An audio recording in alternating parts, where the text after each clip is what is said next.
Hola, buenos días a todos y a todas. Nos hemos reunido acá en la Biblioteca Municipal de Tomé y con ocasión de la conmemoración del Día del Libro. Elegimos este lugar por obvias razones. La biblioteca está abriendo hace poco, ya salió publicidad acerca de dónde está, así que queremos seguir anunciando y visibilizándola para que los usuarios en sus casas puedan venir y utilizarla. Eh, Hay estadísticas dramáticas de las comunas pequeñas, de que tienen menos provisión de libros versus comunas más grandes. Entonces, una forma de mejorar esa situación es que básicamente usen los espacios. La biblioteca está abriendo después de haber estado en el centro cultural, de haber estado en una casa, y ahora es un lugar mucho más acogedor. Aquí buena atención, tiene diversos espacios, diversos ambientes, entonces un poco llamar a la comunidad para que venga y use la biblioteca. Dicho eso, está con nosotros Luis Molina, que es un personaje de Tomé, diría yo ya, porque más que escritor ha pasado por varios periplos en su vida, digamos. Él es ingeniero de formación, eh, y ahora nos convoca a este libro, El Tomé, que si bien se lanzó hace, ¿cuánto? ¿2, 3 años? Dos años. Es 2022. Sí, 2022.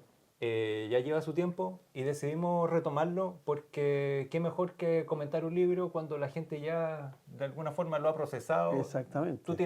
Tú sabes mejor cuánta gente lo ha digerido, te lo ha comentado.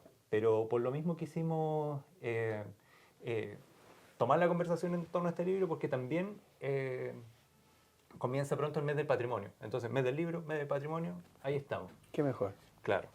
Y vamos yendo a tierra derecha. Ya le anunciaba un poco a Luis que quería empezar por detrás del libro.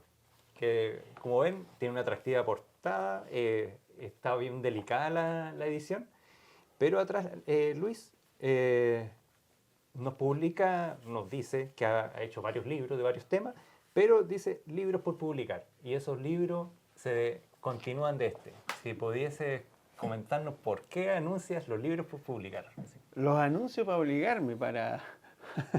es una forma de obligarse, porque me pasa cuando tú escribes libros y sobre un tema, no sabes muy bien cómo va a terminar eso. Y a veces las investigaciones, sobre todo cuando son investigaciones, se alargan un poco. Entonces, pero al anunciar, de alguna manera me obligo a tratar de sacar estos libros, porque, por ejemplo, aquí nombro yo el de la prehistoria de Tomé y la costa de la región del Biobío. Bueno, un libro bastante avanzado, lo llevo bastante avanzado, pero justamente como es un tema donde uno está investigando y estudiando, se va agrandando. Y a veces uno tiene que cortar. Cuesta poner límite, ¿no? Que cuesta poner límite porque en el fondo tú quieres explicar de mejor manera lo que está ocurriendo. Por ejemplo, mira, en ese mismo de la prehistoria, yo explico cómo avanza el mar desde el último máximo glaciar de 22.000 años atrás hacia la costa, pero resulta que después que había terminado más o menos el tema, me doy cuenta, me hago la pregunta, bueno, ¿y esto ocurrirá en otros lugares, en otras partes de Chile, fuera de Chile? Y justamente hay una situación especial en la zona de la Bahía de Concepción, pero también está qué pasa fuera de Chile y lo que está pasando en el mundo en esa época, para justamente después aterrizar de nuevo y entender bien lo que está ocurriendo. Entonces, claro, te ocurre algo así y se te alarga un poco el libro. En el caso espero que salga este año. El de los molinos. El de los molinos. Bueno, el de los molinos quizás para nosotros va a ser, pienso yo, para mí personalmente va a ser el libro más importante que he hecho, sobre todo en la historia, porque abarca, mira, lo que pasa es que hubo situaciones yo diría errores históricos de historiadores del siglo XIX que de alguna manera dejaron de lado esta historia de los molinos de Tomé. Entonces, claro, uno dice, bueno, a lo mejor eso ocurre, digamos. Pero cuando tú te das cuenta que Chile se está independizando, Cuando tú lees a Barros Arana, por ejemplo, en los años 23, 24, donde se ve cómo se está pensando en qué hacer. El quehacer es principalmente económico, porque en el fondo, después de la independencia, viene la pregunta de la República, donde dice, bueno, antes nos decían qué hacer, ahora nosotros tenemos que ver cómo hacemos para adelante. Y en ese ver cómo hacemos para adelante, hubo dos grandes actividades económicas en Chile, que eran el cobre y el trigo, que venían, era el lastre que traíamos, y que eran las grandes actividades. Sin embargo, se industrializaron. Tanto Lambert en el norte, que puso hornos especiales que mejoraron la eficiencia de la extracción del cobre refinado, y acá en el sur, el paralelo son los molinos de Concepción, se llamaban, pero para que ustedes dimensionen, eran 9 los grandes, 9 grandes se llamaban, y de esos 9 grandes, 5 grandes, los 5 mayores en dimensiones, en producciones, todo, estaban en Tomé. Entonces nosotros somos parte de esa respuesta del país a cómo salir hacia adelante.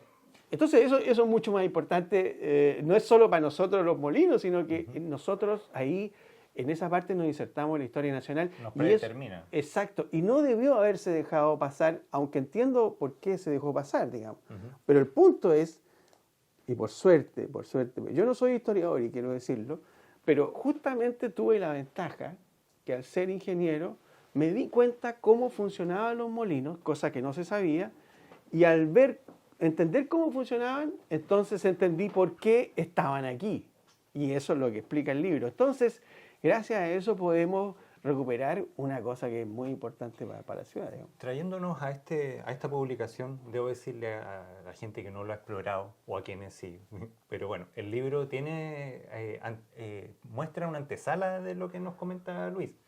Y quizás, y ahí pueden ir indagando un poco de algunos aspectos que nos comenta.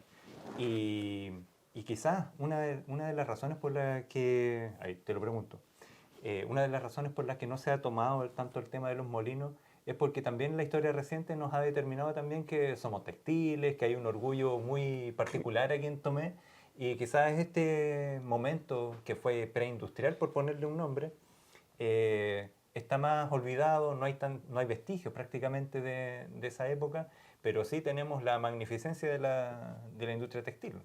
Va por ahí, ¿o no? Claro. Y las industrias textiles ocuparon infraestructura de los molinos. O sea, Bellavista, el nombre de la fábrica de Bellavista no es de la fábrica, es del molino de Bellavista. De ahí lo toma Guillermo Delano. Es muy probable, y en esto es más difícil asegurarlo, pero es muy probable que el tranque de Carlos Mann haya sido, si no ese mismo, o en el sector, haya habido un tranque para el molino Tomé, que estaba abajo en la fábrica Fiat. O más pequeño. Claro, o más pequeño. Porque, por ejemplo, el tranque que está en Los Tilos es el tranque del molino Bellavista, eso no hay duda. Incluso están las compuertas, pero esas compuertas y esa estructura probablemente es la que se fue mejorando con los años y lo hizo la fábrica. La hizo la fábrica, exactamente, recicló todo eso. Pero en el fondo ahí está la toma, eso no hay, en eso no tengo duda. Entonces, eso son algo muy importante para nosotros porque no es solo de Tomé, digamos, como insisto, es una pieza clave de la historia regional, sin duda, y es una pieza importante para la historia nacional. Y eso yo pienso que vale la pena. En todo caso, ahora que tú me dices lo de los molinos, hay muy poco, pero hay un patrimonio que se le pone poca atención, y yo creo que es el más importante de todo sobre los molinos, que es el nombre California. Claro. El nombre. O sea, que haya existido, porque California, a pesar de que en un momento se dijo que Ramón Cruz, es cierto, Ramón Cruz era uno de los accionistas, pero en realidad el precursor de ese molino es Urrejola, y el molinero mismo, el administrador es Howes, que incluso terminaron peleados después. Pero si se hubiera llamado, suponte, el molino Urrejola, bueno, diríamos que el barrio hubiera terminado llamándose Urrejola. Y probablemente nadie se hubiera preguntado por Urrejola. A lo mejor, digamos, pero nadie se hubiera imaginado los molinos, digamos. Claro. En cambio, California, este fue el cuarto molino de los grandes, no es el primero. al ser, porque nace de la fiebre del oro.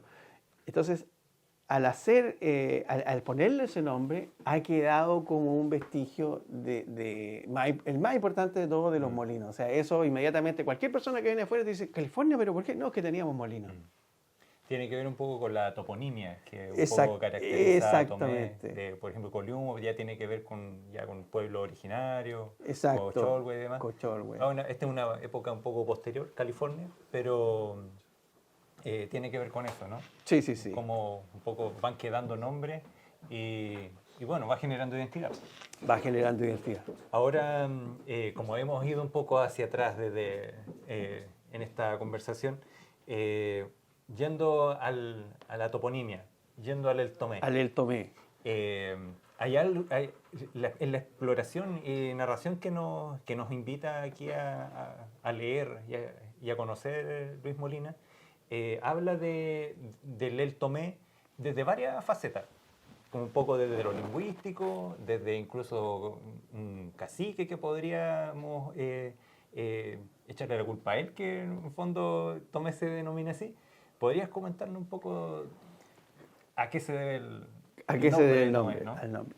Mira, hay una cosa. Ayer me preguntaron, en estos días estuve en el liceo, en Vicente Palacios, justamente por una actividad del libro.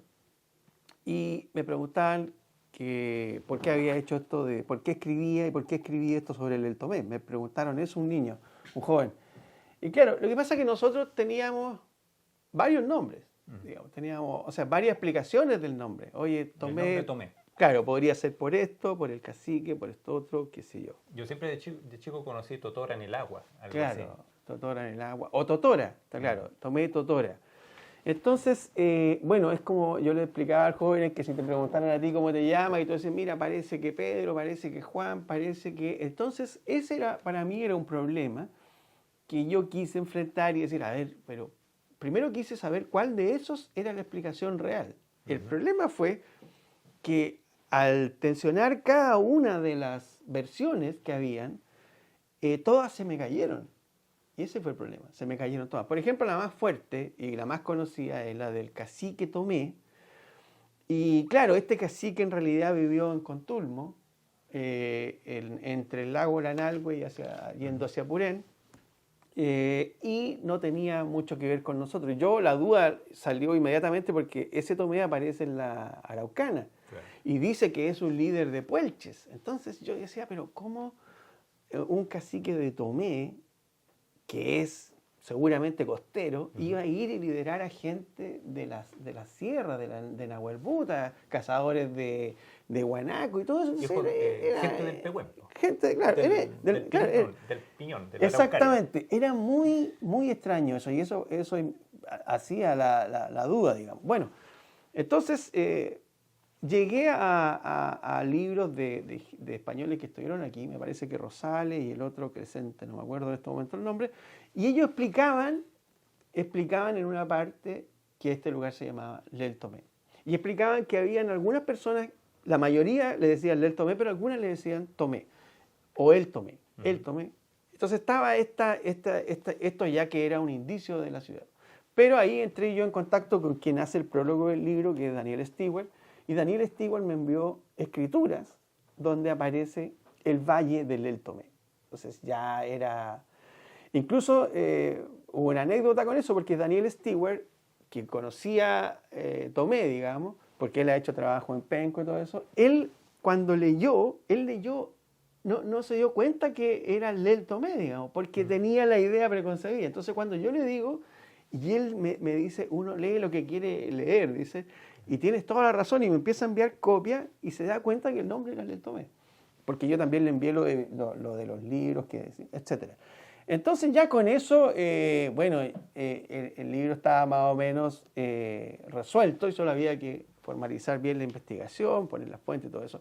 Que a todo esto, como yo te decía, Leonardo Mazzei tuvo una muy buena crítica del libro, porque yo se lo envié, me la envió por escrito, me dijo que la publicara y todo eso. Entonces, y sobre todo me alabó las fuentes, digamos. Claro. Entonces es un libro que está muy documentado. Yo diría que es quizás el primer libro Tomé de historia que tiene tanta fuente y tanta documentación. Y eso, disculpa, también es un llamado para los estudiantes, porque que se animan en la escritura o que quieren animarse por explorar la historia tomesina, porque la virtud que tiene también este libro es que va explorando una por una, va desmenuzando las fuentes y a veces es capaz de retrotraerse. Entonces, lo va comentando, es muy fácil de leer, muy atractivo. Entonces, también es como que demuestra un poco la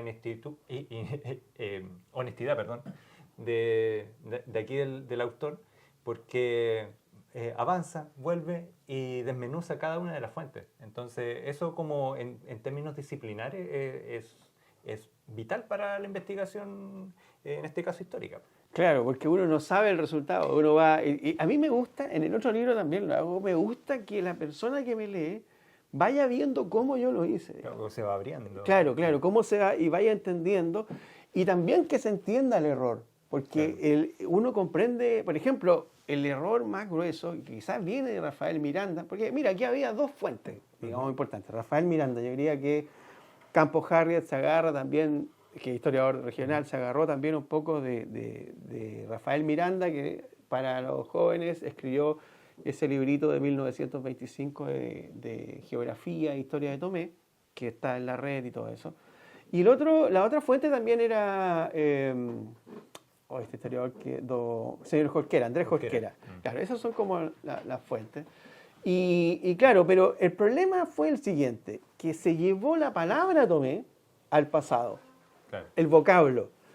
Y no se dieron cuenta que el vocablo era una derivación del Tomé.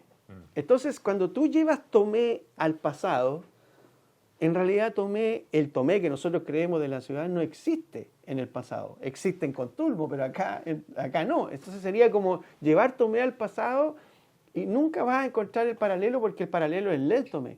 Okay. Entonces, ese fue un error. Tomé, nuestra ciudad se llama así, se le dice Tomé a secas a partir de la mitad del siglo XIX o fines de la mitad del siglo XIX. Antes de eso tú ves todo hasta 1600 o 1700, tú lo ves como el Tomé. En realidad en 1700 también, cuando vino un señor acá que lo nombra también, un francés, también lo nombra el Tomé. O sea, disculpa, siglo XIX cuando Tomé cuando ya tenía urbanísticamente, claro, estaba configurado, ya estaban los molinos. Claro, cuando parte la villa se habla de el Tomé, claro, a cada rato el Tomé, en los años 50, todo eso, la correspondencia, etc. Pero hacia atrás aparece el Tomé. Entonces, en el fondo, tú te das cuenta que hay una derivación lingüística, y esto tiene mucho sentido porque los españoles cuando llegan acá escriben lo que oyen, digamos, ¿no? Lo que escuchan de los nativos. Entonces, tienen que escribir eso y claro, obviamente, el mapudungún es un tremendo lenguaje y que abarca un área que es llamativa porque en el fondo se hablaba mapudungún desde Santiago hasta Chiloé prácticamente, y eso es una gran área, pero al ser una gran área, comparado con cualquier otro lenguaje en otros lugares, tú entiendes que hay ciertas pronunciaciones que van a ir, claro, cambiando o variando un poquito, y eso era un problema también. Porque también la lengua, el mapudungún es oral, pues. Exacto, no es escrita. No tiene símbolos tampoco. Claro, justamente. Constantemente, como bien dices tú, dependiendo de la zona geográfica, se van adaptando ciertos... Claro, y eso costaba pasarlo a... ¿Qué dice la Universidad de la Frontera? Porque yo consulté con ellos, que tienen un instituto de lingüística. Ellos dicen que el Tomé podría venir del Leli Tomé, que significaría contemplando totoras. Y esto, evidentemente, es un cambio respecto de totora, porque llamarse totora no es lo mismo que llamarse contemplando totoras. Claro. Contemplando ya hay una acción sobre todo del ser que vive acá. Él contempla. Las totoras eran importantes también porque se hacían balsas con ellas. O sea, era algo muy importante. Tú ibas, te querías cruzar el Biobío, por ejemplo. Esto está ahí, ¿cómo se llama? Está documentado. Que venían los mapuches, sí, construían la balsa, cruzaban, ¿no es cierto? Dejaban la balsa ahí, si después vuelven a los días y no está, porque se la llevó el río, porque alguien la ocupó, construían otra, claro, y cruzaban de nuevo. Había mucho material, digamos. Exacto, no eran solo las totoras, eran varias distintos juncos que hay en la zona, ¿no es cierto? La totora es la que tiene, al cortarla, tiene 3 puntas, digamos. Si tú cortas el tallo, se ven 3 puntas. Esa es la totora totora. Entonces, bueno, contemplando totora también hablaba del lugar. Es como bien poético igual, ¿eh? Sí, pues sí. Ahora, no es que uno quiera, porque eso hay que tener cuidado cuando uno escribe en esto, que yo veo mucho ese error en muchos historiadores hacia atrás, de buscar el modernismo, buscar entonces, uno tiene que tener cuidado con... Que es positivo el ser moderno. Claro. Por ejemplo, haber sido el Tomé de la Araucana era muy atractivo porque estábamos en la Araucana, porque ese Tomé, digamos, era Colo-Colo y después venían varios otros. Otros caciques, digamos. Otros caciques importantes. Entonces, era como, quien dice, uno de los importantes. Entonces, claro. Era atractivo. Pero no somos ese Tomé, eso no hay duda. Ahora, también uno no puede descartar que el Tomé haya sido un cacique que se llamó así. Eso sí que nunca lo vamos a saber. Disculpa, antes de pasar a los caciques, disculpa, que la configuración, digamos, del paisaje, o sea, imagínense en su casa los niños, Tomé sin edificio. Claro. Era el estero Coyén. A veces salía desembocaba en un lugar, otras veces por otro. En los sectores de Centenario, el centro, gran parte era un pantano. Exacto, entonces, un humedal. Seguramente... Lleno de totora, seguramente. Los nativos ocupaban la falda de los cerros y seguramente ahí tenían vistas privilegiadas de un paisaje hermoso y prístino. Exactamente. Entonces, de hecho, el cerro La Cruz que mencionas aquí en el libro, que está en pleno centro de la ciudad, entre calle Nogueira y Sotomayor. Detrás de la iglesia. Claro. Ese cerro debe haber sido un privilegio estar ahí y ver el mar y todo el entorno tomecino. Y debe haber sido uno de los pocos lugares como más afianzados para... en de tierra, ocupación, digamos. se pudo haber ocupado, perfectamente. perfectamente. Más sólido, digamos, sí. en el valle. Mira, esto también no lo podíamos pasar por alto. El cerro que está detrás de la iglesia, cubría Nogueira y cubría Sotomayor. Después ese cerro se cortó para que esas dos calles pasaran. De hecho, pueden verlo en las casas que están al frente de los chinos en este caso. Exacto, detrás está la puntita del cerro. Hay una casa que le están haciendo el estacionamiento actualmente y se ve que le están sacando al cerro. O sea, ya yendo hacia allá Manuel Montt, digamos. Ahí todavía se ve parte del cerro. Hay parte, cuando hubo este incendio, la otra vez también las cámaras, las personas preguntaban que había como un pedacito de cerro. Era el mismo cerro que es de la... Ahora, ese cerro permitió que la ciudad se construyera, porque la ciudad partió donde está el centro, digamos, y la plaza y todo eso. Desde el Coyén hacia, vamos a decir, hacia el Cerro Alegre, hacia el Bajo, o hacia la calle Brasil. Todo eso se pudo construir ahí porque este cerro desviaba el Coyén. Lo desviaba. Entonces, Nogueira recomienda que ese sea el lugar y así termina siendo, se construye la iglesia en primer lugar, etc. Mencionas un fuerte también. Claro, cuando llegan los españoles, dicen que hacen el fuerte El Tomé. Y seguramente ese sí fue el cerro, seguramente. Ahora, la ubicación... si pensamos en las totoras y todo eso, hay que imaginarse, yo lo explicaba también en una charla que fui, que hay que imaginarse esta foto, digamos. Las personas probablemente vivían para el lado del cerro o había alguna ruca o algo construido ahí, de los naturales, digamos, antes que lleguen los españoles, para el lado del cerro, para el lado oeste, digamos, mirando hacia el mar. Es decir, como por el lado de la iglesia, ahí en la faldita. Y probablemente tú bajabas, porque ahí el agua está dulce también. Hay que considerar que el Coyén, cuando todo río al principio, por la entrada del mar, es semidulce o semisalado. Entonces esa agua no sirve mucho, hay que ir más arriba. Y justamente este cerro, probablemente los que vivían ahí tenían el agua dulce a esa altura y probablemente tenían sus balsas abajo. Por eso aquí en el libro Freddy Agurto dibuja, hace una ilustración de esa foto, digamos, de esa imagen, porque así probablemente fue. Te cubrías del norte, del otro lado, vivías ahí a media falda de ese cerrito, sacabas el agua y tenías tu balsa para llegar hasta el mar. Claro. Probablemente mariscabas, sacabas pescado, qué sé yo, y lo traías y volvías en la misma balsa, entrando por el río hasta tu especie de atracadero, digamos, a la, Claro. a la bajada entre el cerro y por el lado Nogueira. O sea, esa es como la imagen que hay que hacerse. Bueno, y después llegan los españoles y en este cerro hacen el fuerte y probablemente aumentaron el foso, porque aprovecharon el río como foso, pero aumentaron un foso rodeando el cerro. En fin, El, también el río Coyén, o sea, el estero, perdón, también debe haber significado una especie de ruta con el interior, ¿no? Por la falda, ruta que actualmente hasta Coyén por por lo la que se menos, va hacia sí, sí, sí, sí, Alcobenimo. sí, sí, sí, hasta Coyén y arriba debe haberse, incluso, porque mira, esta otra cosa que no se sabe mucho y que también, ahí yo lo documento, en esos años cuando parte la villa, que a todo esto este año cumplimos 200 años, el 20 de septiembre, eh, eh, la actividad que predominaba antes de los molinos, bueno, siempre fue el trigo, pero el trigo como era, como digo, volver al virreinato de Perú, pedían unos barcos de trigo que abastecían, Perú no producía trigo, entonces lo llevaban de aquí, de Valparaíso, pero eso era una actividad muy puntual, digamos. Entonces lo que está ocurriendo a fines del siglo XVIII y principios del XIX, cuando Tomé se forma como villa, la actividad fuerte es la madera.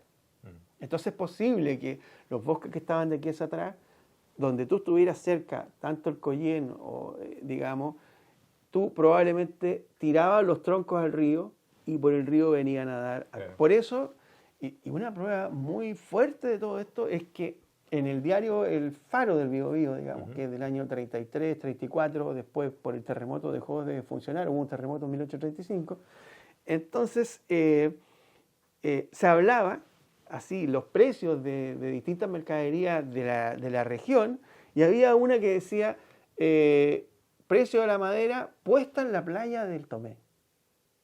Entonces, el que vendía madera acá éramos nosotros.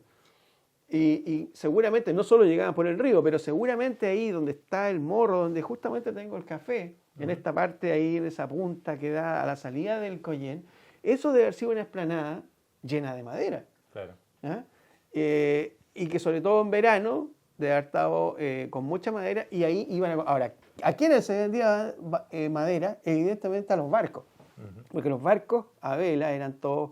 De hecho, había cierta madera que se prefería para la quilla, para la costilla, para distintas partes, para el mástil, Pero etcétera. en este afán de buscar un punto, un ancla, digamos, que tengamos una fecha de conmemoración del natalicio de Tomé, por ponerlo de alguna forma, eh, mencionas que, por ejemplo, ya que nombraste la villa, que cuando se declara villa es un hito importante.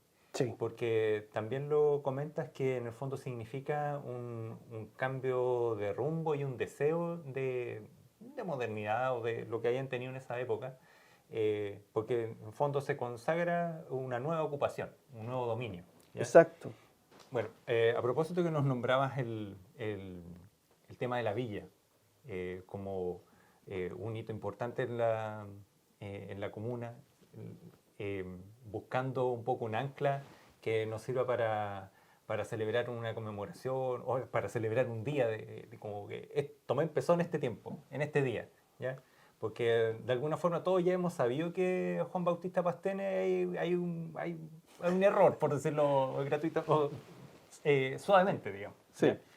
¿Ya? Tú mencionas que la villa podría ser uno de los hitos importantes porque hay un deseo de darle una nueva ocupación a este espacio, hay un dominio que anhela ciertas cosas en esa época. Pero yo te hago la siguiente pregunta. ¿No es acaso la ocupación en Tomé la misma desde tiempos inmemoriales? En el sentido de que ya incluso, yo tengo entendido que incluso cuando los primeros navíos que llegan ya ven una actividad, digamos, protoportuaria, digamos, procesamiento de madera, de productos. Considera de que en ese tiempo los lafkenches, que seguramente eran los ocupantes de este pueblo, tenían comunicación con los pehuenches del interior por una cuestión de comercio, de intercambio de productos. Entonces, la dinámica de intercambio y portuaria, por más de que no hayan tenido un muelle, digamos, como lo conocemos ahora, no, ese anhelo con la villa, ¿no es acaso el mismo que teníamos en un inicio con esta ocupación nativa, digamos?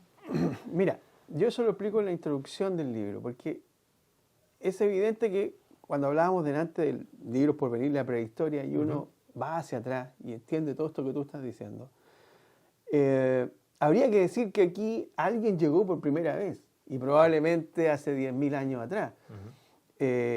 Tú sabes que en la región lo máximo son 6.000 años lo que se ha descubierto, pero los indicios dicen que es mucho más atrás. Digo eso entre comillas. Entonces, pero el punto de miles de años atrás, alguien llegó por primera vez. Claro. Y a lo mejor llegó, estuvo, se fue, volvieron otros. Daniel Stewart me contaba que hubo un momento que aquí desaparecieron los españoles, no quedó ninguno. Y después volvió una señora que partió de nuevo.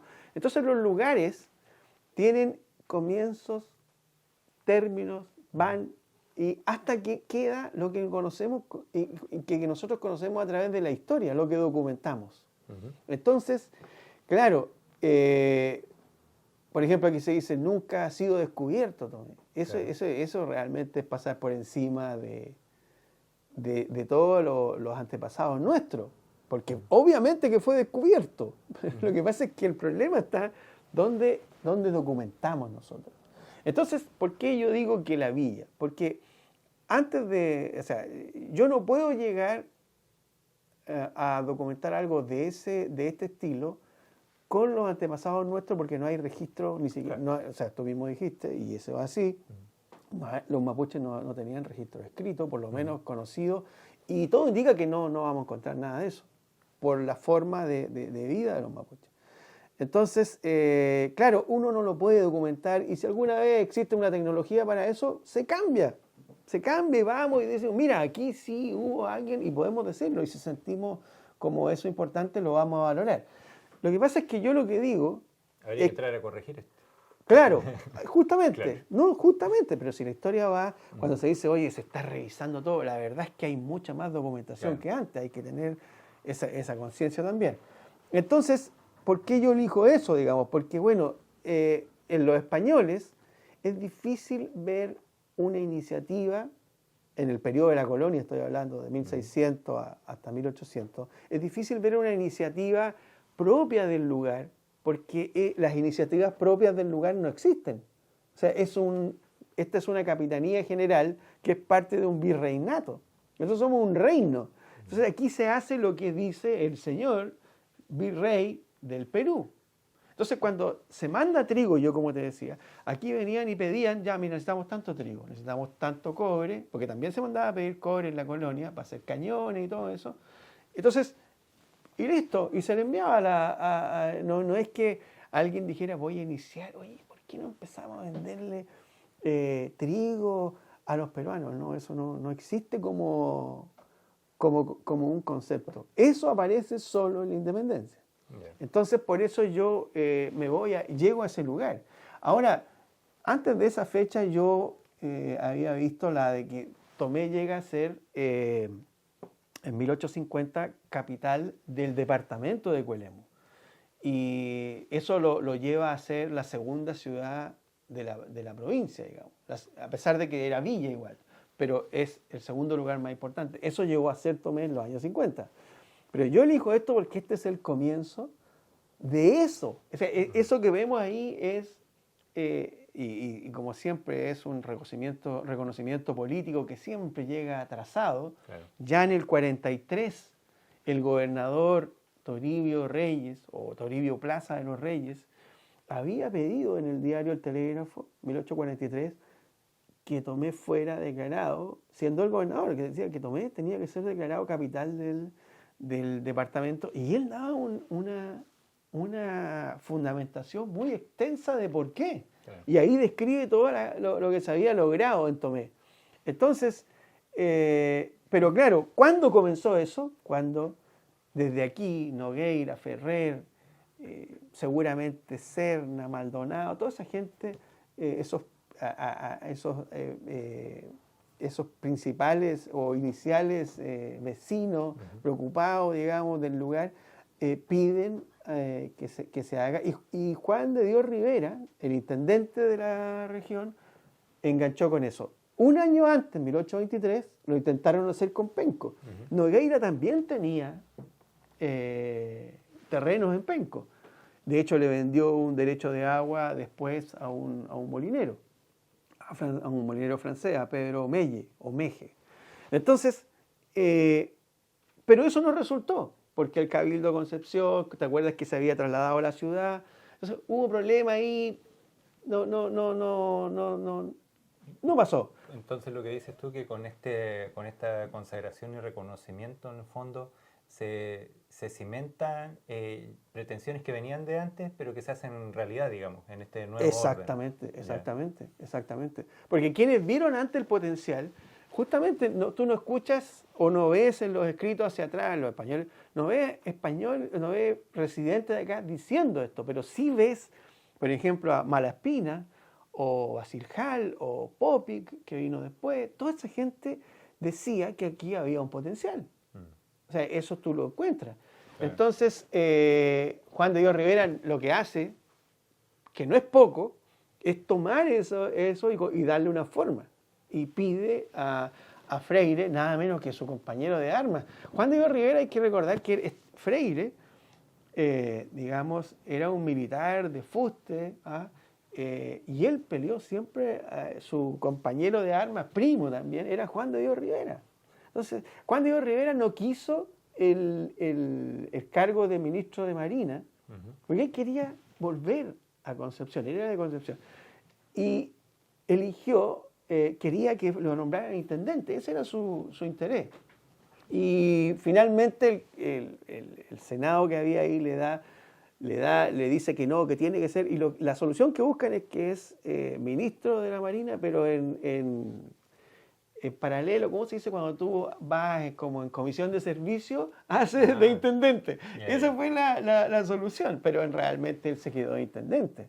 Entonces era alguien que le interesaba. Tomé, no había gran cantidad de habitantes, probablemente eran en ese momento, cuando parte la villa, eran 500 personas, claro. No era más que eso. ¿Por qué digo eso? Porque antes Malaspina habla o en ese tiempo se habla de 200, 300 personas. Entonces, suponte, en ese momento era eso. Entonces no es que haya un interés de que me vayan a elegir diputado después, como ocurrió en Coelemu o donde ahí teníamos a otros próceres que fueron nombrados después. Entonces aquí no es que hubiera un interés político, no, se estaba buscando, y además Juan de Dios Rivera tenía esta mirada de seguridad, de respecto de ir haciendo soberanía, sobre todo en los puertos, porque era importante para el país mostrarnos con población en los puertos y todo eso para mantener esta independencia que había que defender.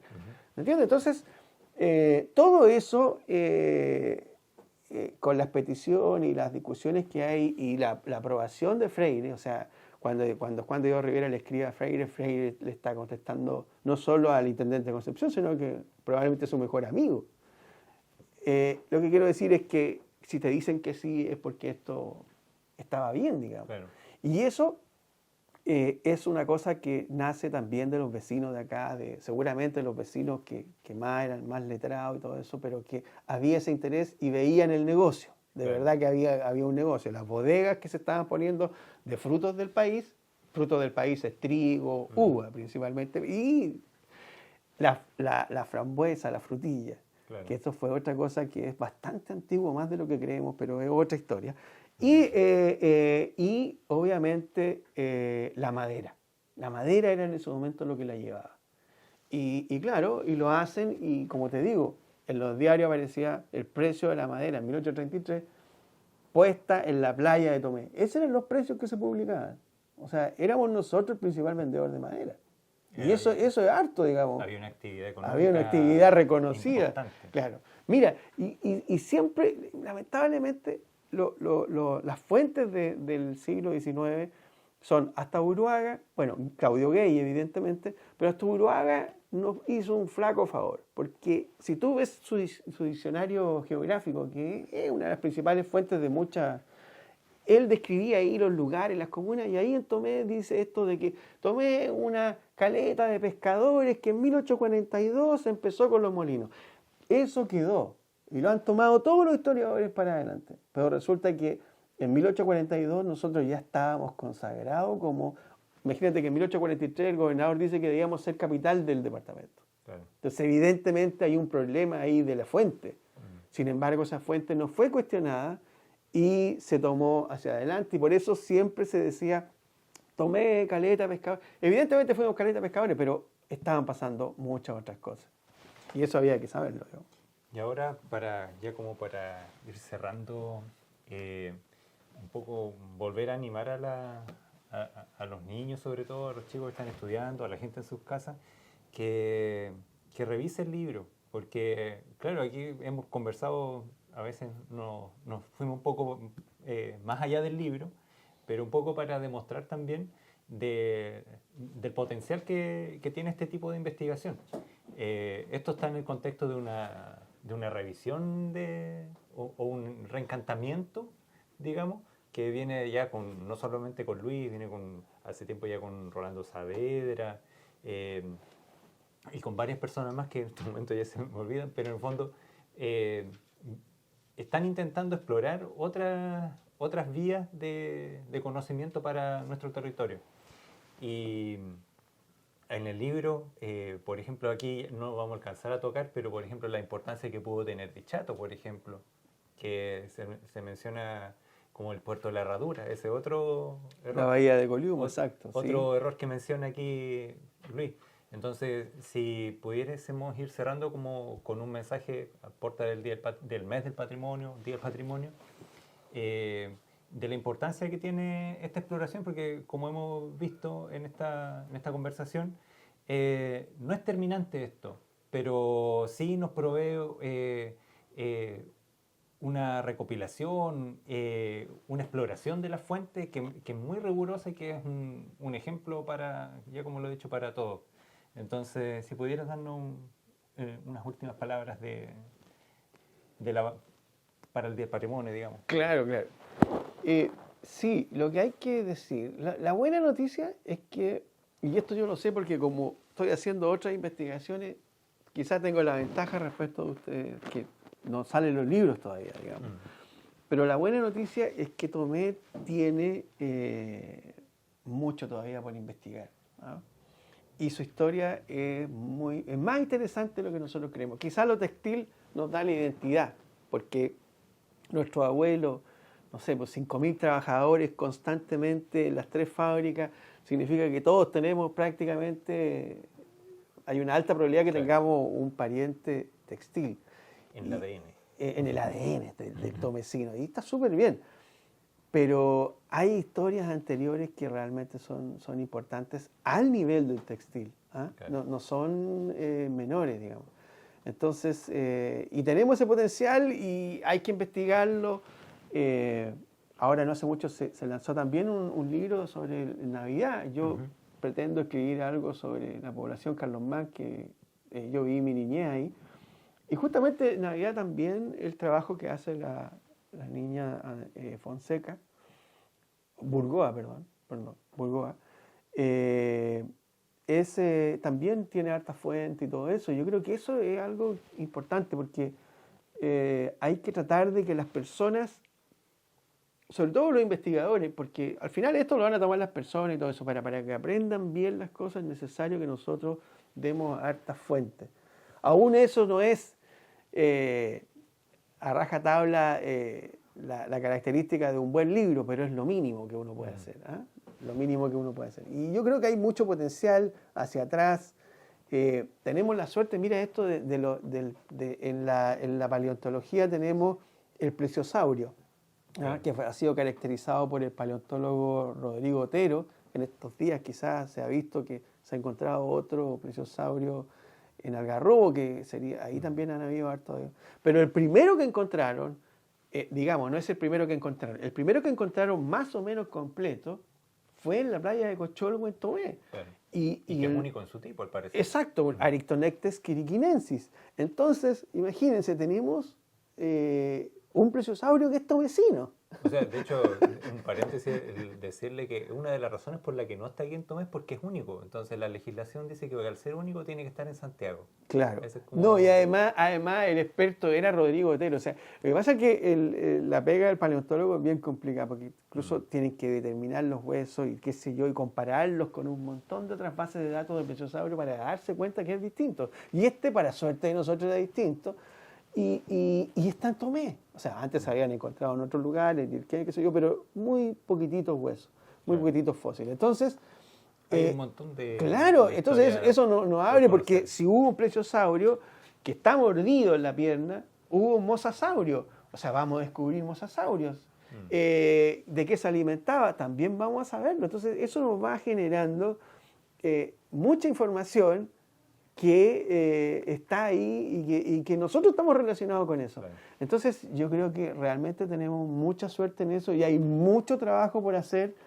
Las autoridades, ojalá, no sé, las autoridades a veces tienen que saber de todo, pero si hay algo que tienen que estudiar es la historia, porque para que entiendan lo que se trata de hacer y se pueda ir en ese sentido trabajando, porque esto, si tú te das cuenta, todo esto que te estoy diciendo, no es gratuito, no va a salir de la nada, digamos. O sea, de hecho, se requiere mucho tiempo. De hecho, para una comuna con vocación turística como Tomé, la vertiente cultural y por ende la historia es vital para alimentar una industria que es otra, digamos, en esta lógica de buscar un rumbo más allá, haber dejado atrás las textiles. Ahora estamos quizás a puertas de un periodo más abocado más a lo turístico. Exacto. La cultura es vital para alimentar este que también es otra industria. Exactamente. Pero tener este tipo de insumos es vital para ir generando valor y mejorando la economía, la profundidad de la economía local y el desarrollo de todas las personas. Precisamente es así. Y justo esta parte es la más lenta porque la investigación es demorosa. Claro. ¿Ah? Pero cualquier cosa que nosotros hagamos a futuro, por ejemplo, yo en el caso del museo, yo partí con esta colección fotográfica, pero rápidamente me di cuenta que había que investigar. Claro. En realidad partí al revés. Y lo que me di cuenta, dije yo, cualquier cosa que haya, tú necesitas que la información... Hay que contextualizarla. Claro, y hay que ser preciso, porque los niños cuando van al café, por ejemplo, yo tengo imágenes de los plesiosaurios, de la no sé, prehistóricas, qué sé yo, muchas cosas, y los niños preguntan, y la respuesta no puede ser baladí, no puede ser algo trivial, hay que responder, los niños hacen buenas preguntas, entonces claro, no podemos estar dando información que se requiere investigar. Claro. Y esa investigación requiere mucho tiempo y Entonces, pero bueno, yo por lo menos lo he podido haciendo gracias al café, que el café, en el fondo, a veces las personas, aprovecho de explicar, me preguntan, ¿por qué solo venimos en la tarde? Bueno, yo estoy trabajando en los otros horarios, digamos, los fines de semana.